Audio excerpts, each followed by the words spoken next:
modul kedua ya, Crypto Self Custody, tutorial menyimpan aset kripto teman-teman secara aman. Jadi nothing I say in this video is financial advice. Ini adalah bentuk analisa internal dan ya kita nggak di-endorse ya dengan berbagai platform yang akan kita sebutkan. Pertama, di bagian ini kita akan menjelaskan mengenai berbagai wallet atau dompet kripto yang teman-teman bisa gunakan ketika teman-teman ingin melakukan yang namanya proses self custody atau menyimpan aset kripto teman-teman secara mandiri tanpa adanya bantuan pihak ketiga.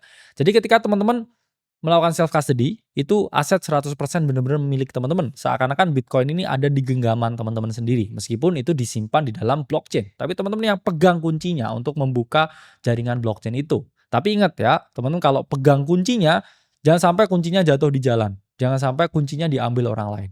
Oke, itulah mengapa self custody pun juga memiliki risiko tersendiri ya, teman-teman. Ini ada beberapa jenis wallet yang mana teman-teman bisa gunakan untuk self custody. Pertama itu adalah hot wallet, kedua cold wallet, ketiga multisig wallet, dan keempat adalah smart contract wallet. Apa aja tuh maksudnya? Oke. Pertama kita jelaskan dulu mengenai hot wallet ya. Ilustrasinya hot wallet. Jadi wallet yang panas ya, wallet yang gambarnya api. Hot wallet itu adalah jenis crypto wallet yang terhubung dengan internet. Ini disebut sebagai hot atau panas karena dia terhubung dengan internet. Teman-teman tahu sendiri ya. Tanpa adanya internet ya, kalau internetnya mati nggak mungkin bisa ada yang namanya risiko cyber attack ya atau cyber hack. Jadi sesuatu itu bisa dihack itu kalau terhubung atau terkoneksi dengan internet. Ini disebut sebagai hot wallet karena ini yang memiliki risiko paling tinggi.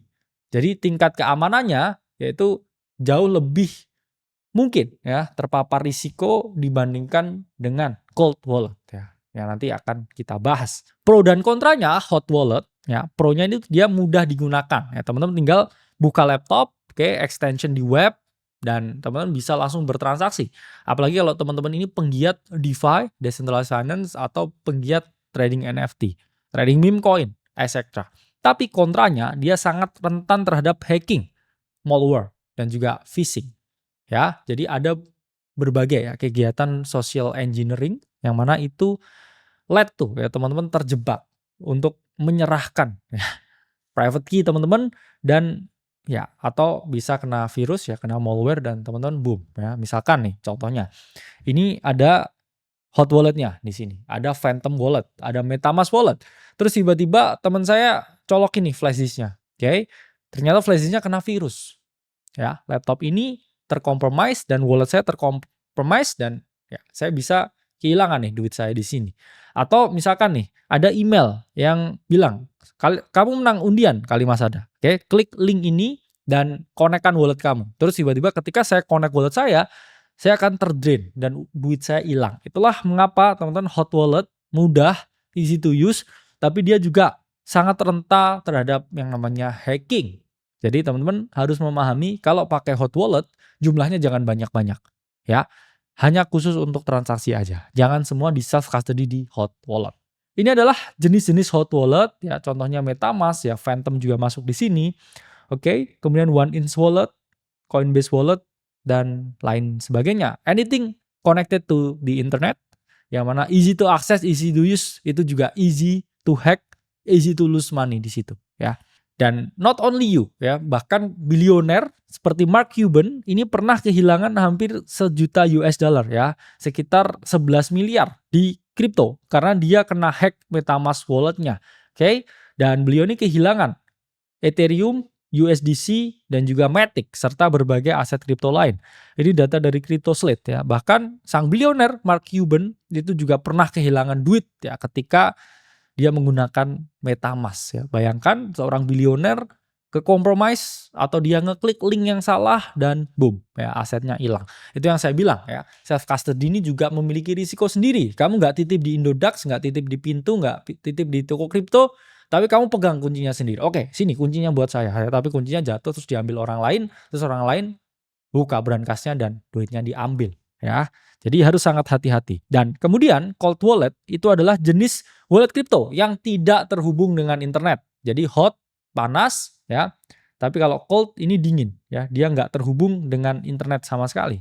Pro dan kontranya apa? Ya pronya private key-nya tetap offline. Jadi lebih aman dari serangan cyber. Tapi ya kontranya teman-teman butuh device yang lain. Ya, teman-teman butuh laptop yang lain yang nggak terhubung dengan internet, atau teman-teman butuh HP yang lain yang tidak terhubung dengan internet.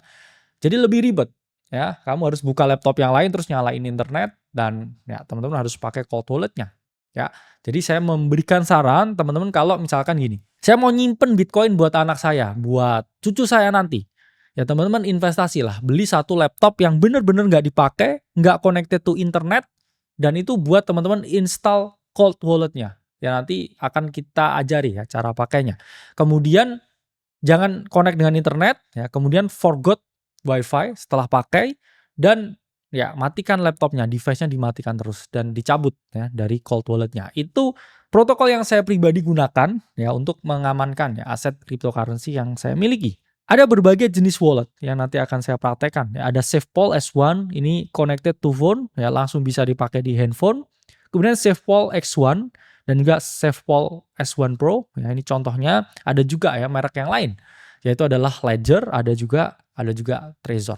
Oke, nanti akan kita bahas. Ini adalah contohnya. Ini contohnya SafePol. Nah, ini pun perbedaan ya hot wallet dan juga cold wallet. Secara security, ya hot wallet lebih mudah terkena attack.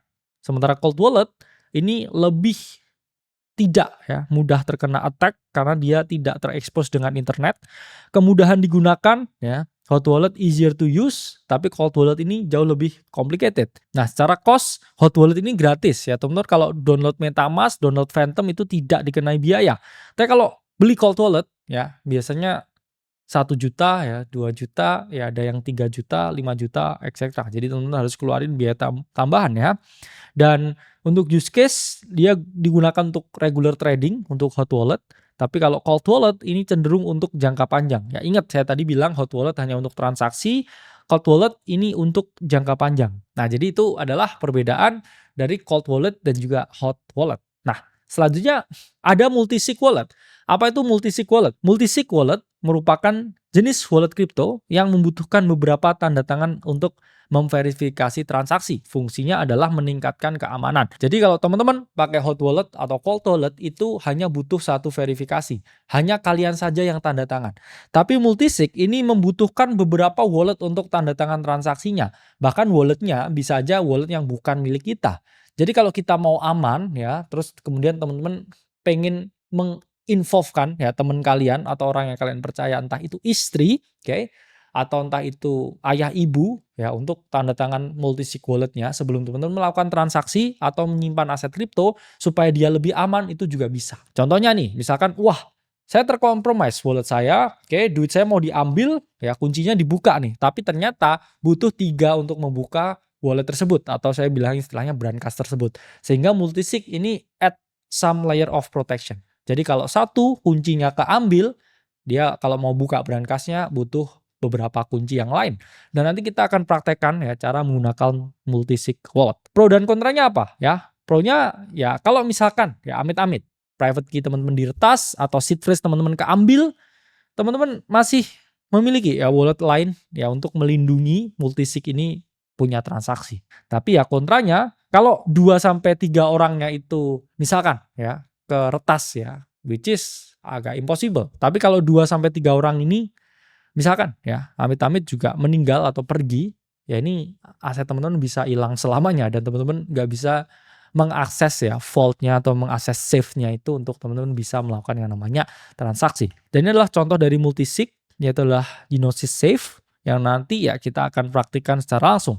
Dan selanjutnya ya, ini ada smart contract wallet. Apa itu smart contract wallet? Ya, saya bacakan. Smart contract wallet merupakan jenis kripto yang berbasis kontrak pintar atau smart contract. Jadi bukan hanya sekedar alamat dengan private key, tapi ini ada fitur tambahan seperti keamanan dan manajemen aset ya, yang berbeda dengan wallet yang tradisional. Jadi smart contract wallet itu adalah suatu wallet ya untuk kita melakukan self custody yang mana semua ya sistemnya dari hulu sampai ke hilir itu melibatkan jaringan blockchain, melibatkan smart contract involvement. Jadi fee-nya memang lebih mahal, tapi ada layer of security ya di mana setiap transaksinya itu melibatkan ya smart contract. Dan pro-nya apa? Ya, kalau teman-teman kehilangan akses, teman-teman bisa memulihkan melalui yang namanya guardian. Jadi ada teman, keluarga ya, atau rekan lain yang bisa ditunjuk sebagai guardian. Ya, ini konsepnya memang sedikit mirip ya dengan multisig. Dan kontranya ya dia lebih mahal karena banyak sekali eksekusi kode di blockchain. Nah, ini contoh dari smart contract wallet. Ya, ini ada Argent Wallet. Nanti akan kita praktikkan juga cara menggunakannya. Nah, sampai jumpa di modul ketiga kita